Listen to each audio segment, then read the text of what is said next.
Hello, this is Vidya. Welcome to What's Your Home Story. Hope you are all staying safe and healthy.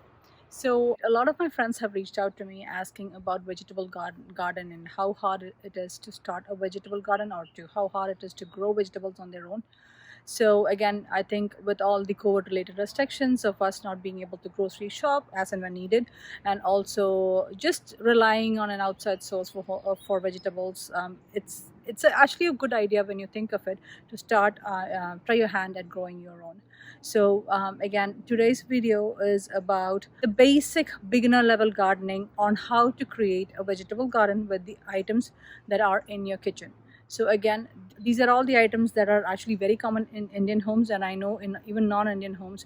I have tips on how to start garlic, potatoes, tomatoes. I mean, literally anything, any of the ripe vegetables that you buy from the store, which has a seed, can be started at home.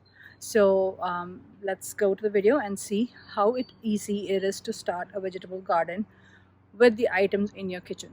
So the simplest thing to grow in the garden, if you ask me, is garlic, and actually the second one, potatoes. So garlic, you have to sow them in October or November. So that's actually the perfect time because you are done with everything else in your garden, and you're either, if you have beds, the beds are free, or you can even grow these in pots. I have a lot of friends who grow them in pots and they have been very successful. So what you do is you can start off with store-bought garlic, either organic or inorganic. Mine was, I think, the organic one from Wegmans. So the whole bunch of garlic, right? You pull out single pods from those and you plant that individual single pod. That's what you do. And then you forget about it. The leaves start showing up within a few weeks. If you want to harvest the garlic leaves, you can. They have a mild flavor of garlic, not that as strong as the usual garlic. And come June end, or actually this is June beginning, right? So come June, it's ready to harvest. So I already harvested one batch, which I think I planted early November. These are all from late November. So technically they're not really ready, but I'm going to show you how to harvest the garlic.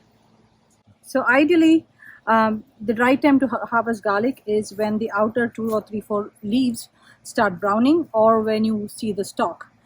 Again, this one is not really ready. I can smell the garlic because that's strong, but I'm going to show you today. So I'm not wearing gloves because I'm just trying to do it right now. Let me just pour. It seems pretty deep. That's sweet. Let me try something that's easier. Okay, there you go. I can feel the bulb. Okay. You want to loosen the soil around it, otherwise you might break. Gosh. So this is fresh garlic harvested. I will show you my last week's harvest. I think if I had left it a little bit more longer, it would have been a bit more bigger bulb. So anyway, what you have to do is you have to keep these in a cool and dark place for about a week or two, so that they're cured and the flavor becomes intense.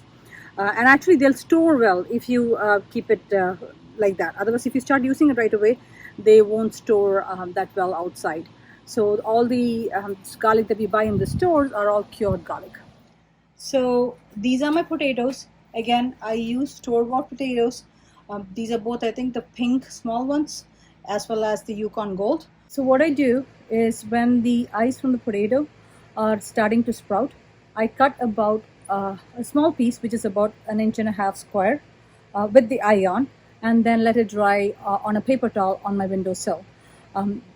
Drying is very important. You cannot plant it right away because then, have you noticed that this slimy liquid that's there when you cut potatoes? So you need to let that dry, otherwise there is a high chance of the eye rotting. So just leave it on the windowsill for a day and then you plant. The correct time for us to plant potatoes is around St. Patrick's Day because they do need some cold to produce the maximum yield. So I planted around mid-March or late March, and then by early summer they're ready to harvest. When you plant, you actually start at the bottom of the pot. The potting soil will be only that much, and then as the plants grow, you keep adding more soil. So right now I can see blooms, which means this is ready to harvest. I'll wait for a couple more days because I don't want to disturb this whole thing until few of the plants are ready to harvest. So when it starts blooming and when the plants dry out is when you harvest potatoes. So another simple thing that you can grow are microgreens. These are chickpea microgreens that I grew from black chickpea or the Bengal gram. You can also grow microgreens from chia seeds, flax seeds, any kind of beans. Actually, flax seeds and chia seeds are very simple to grow. You don't even need. This is actually via hydroponics, and I'm growing these in a colander. I'll show you how to in a few minutes. But with chia and flax, you just need a small bowl with a wet paper towel. That's all you need to grow the microgreens for chia and flax. Today I'm going to show you the chickpea microgreens, as well as something that's very common in most Indian households, which is the moong dal or the green gram. So I have soaked the green gram or the moong dal in just about enough water to cover the beans. I'm doing the same thing with the Bengal gram also. I'm going to cover this with the lid and keep it on my kitchen counter. Usually the moong dal is ready in 2 days, but in this case I forgot, and this is day 3, and it has sprouted really well. So I've taken a container with water and a colander, and I'm going to make sure that the base of the colander touches the water surface. I actually want some water in the colander. Here the water is less, so I'm going to add some more water. And now there is just enough water that the water is coming through the holes of the colander, and the sprouts are going to be just sitting on the water. They're not completely soaked. It's just that we need the roots to access the water and grow down through those holes into the water. I'm going to just do a thin layer of the sprouts. I don't want to layer in heavy because it's not going to root properly if I add way too much. The rest of the sprouts I'm going to cook with those. I'm going to leave this on a windowsill and then come back and check after a few days. So this is the Bengal gram after day 3. Unlike the green gram, only a few has sprouted. In this case, also the water kind of gets murky because the color sleeps into the water. I changed the water on day 2 and still it's murky. In this case, I'm going to take a wider bowl and a wider colander and do the same thing as we did with the green gram.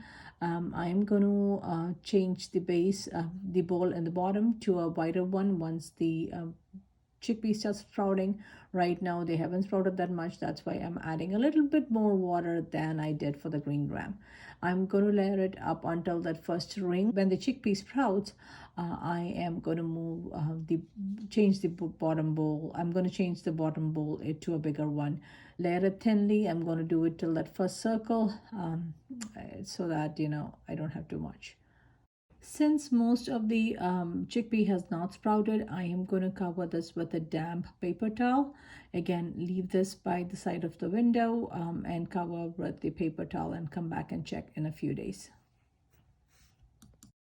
This is day 6 of the moong dal. As you can see, the leaves started growing, and they look really good. And here you can see the roots have come out of the holes and they are touching the water. If the water gets murky, please do change it, so keep an eye out for that. In this case, I think I just changed it once. So day 6 with the chickpea, only a very little bit of progress when compared to the moong dal, but I do see a lot more sprouts than earlier. So now I'm going to keep move the paper towel away and just keep them exposed to the sunlight by the window. This is day 8, and as you can see, the green gram has grown really well, and they have only 2 leaves right now. And we can let it grow a little bit more, maybe to 4 leaves, and then harvest, or we can harvest it right away. Usually if you harvest it when there are just only 2 leaves, you can eat the whole plant including the roots. But if you wait till about 4 leaves, the roots kind of get bitter, and in that case you'll have to remove the roots and just eat the stem and the greens, the leaves. As you can see, look at those roots, they're all like really long and in the water. So this is the black gram on day 8. As you can see, it is in the same stage as the green gram was in the last video. I think that was day 6. So the problem with this is that, yeah, can you see the roots, by the way?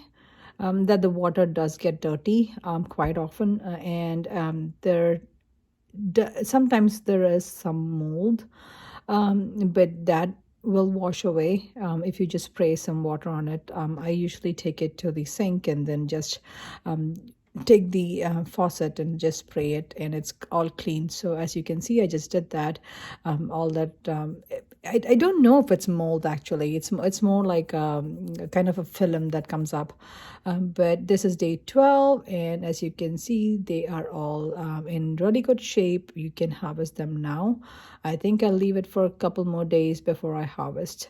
Another simple thing to start from seed are acorn squash. So these are plants that I started from store-bought acorn squash. I think this one is also from Wegmans. I just dry out the seeds again on my windowsill, and then start it in a small cup. There are about 4 plants in here, which is kind of too much for this pot. I'm going to transplant them to other pots. I just wanted a starter. I didn't have enough pots at that time, so that's why I just started off. These seedlings, I will transplant them soon. So again, I'm planning to grow these vertically over a tomato cage. I've grown kabocha squash before, like this, starting from seed. Again, but that was not vertical. This is the first time I'm actually going to do a squash vertically. Hopefully, it is going to be good. But again, you can start a plant, no issues at all, with a store-bought seed. To give you an idea of how to grow these plants vertically, this is a watermelon that I'm growing on a tomato cage. This is not the typical watermelon. It is the bush sugar baby, which is actually a smaller watermelon and can be grown like this. Another simple thing that you can start from seed are tomatoes. This tomato actually was started from seeds that I dried from a store-bought tomato. Again, ignore the name on the cup because I'm reusing those, but I have so many tomatoes plants that germinated this way, and I've actually given quite a few to my friends, and these are the leftover ones. So tomatoes are very, very easy to grow this way. Another vegetable that's easy to start from seed is yellow cucumbers, or these are basically the Asian cucumbers called dosakaya. These, again, I buy them in April every year for Vishu. Vishu is our New Year festival. So the one that you see on the leftmost next to the red lady, the okra, the red okra is the dosakaya that I'm talking about. So again, I save the seeds in April, mid-April, when I buy them, and then germinate them in small cups like these. And as you can see, there is a really good germination rate, and I do this literally every year with these. Some other veggies that you can easily grow, actually root in water, are Thai basil and scallion. Scallions, technically, you're not growing them, you're basically trying to prolong their life. So what I do is I just clean the plants up and just put it in a bowl of water. So by doing this, I'm actually making the leaves, the inner leaves actually, they grow a lot more than you would by not doing this in the water. And they last a lot longer. With Thai basil or even the regular basil, they are super easy to root in water. As you can see, I just remove all the bottom leaves and then put it in a bowl of water like this. And the key thing with rooting these is that they need a leaf node to root. So as long as that leaf node is in the water, they should be good. One other thing that you can root in water, I don't have a video of it right now, is lemongrass. Again, I just save the lemongrass that I buy from the store. I use the top part, the bottom part I keep in water. It takes a little longer than the basil, but as you can see, these are the roots that came from the last time I did it, and I planted these in ground. These are annuals in ground, so they die down. You have to do this again every year, but this is my lemongrass, and it grew beautifully well in soil when I think I tried this 2 years back. Totally forgot to mention the easiest thing that you can grow from seed: chilies, dried chilies. So these are the ones that I use to for tadka. Tadka is basically use splutter, mustard seeds, and dry chilies for most of the Indian curries.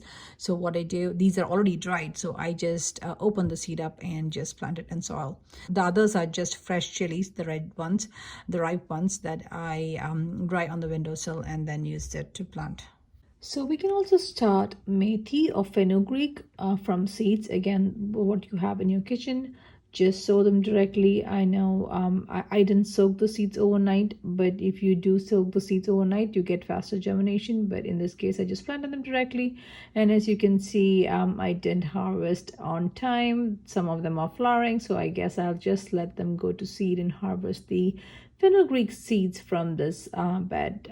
But these are so simple to grow that you can actually grow them in aluminum trays as well. I've done that in the past and have had real good success with these. Another very simple herb that you can grow is coriander or cilantro. Again, if you have whole coriander seeds in your kitchen, what you have to do is keep them on a paper towel and just take a rolling pin and crush them gently. Again, the intent is for us to break the seeds in half because the cilantro seeds have two parts, two sides, and there are two seeds on each half of the seed. So we just want to help with the germination, get a quick start. That's why we are doing this, kind of breaking the seed, crushing it out so that it'll germinate faster. Again, you plant them in a pot. The cilantro actually is a cold weather crop, so you would sow them early spring or maybe late fall, and once it starts becoming hotter, they bolt. That is, they flower. So this is an early season crop in our area. So hopefully this video and the tips were helpful for you. At least I was hoping I would inspire some of you to start a vegetable garden. Like I said, you don't really need a piece of land to start a vegetable gardens. Almost all veggies can be started in pots. So if you have a deck or balcony, you can start today. Please try growing your own vegetables and let me know how it goes, or if you have any questions, please comment below. I will respond and try to help as much as I can. Thank you for watching.